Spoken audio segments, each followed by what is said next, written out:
So yan ka DIY yung ginagawa natin, isang 90 degrees na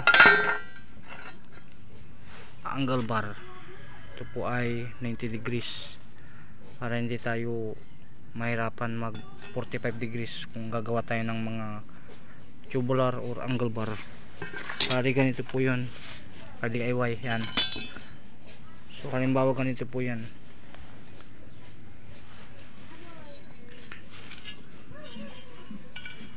Halimbawa pag mag-weld tayo, ganyan, dito natin ipapasok. And then sa kabila naman, pasensya na kasi lupa yung pinagtatrabaho natin, di semento. Yan, medyo marumi yan.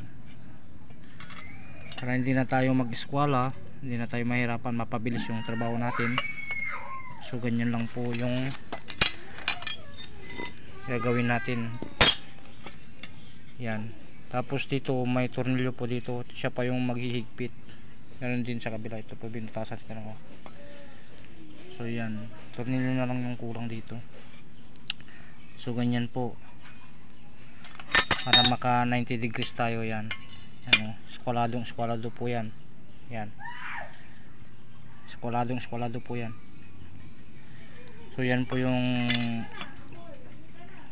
trabaho ng ating ginawang DIY na 90 degrees. Yan. So higpitan po natin dito. Halimbawa na lang may tornilyo dito kasi hindi pa natin tapos.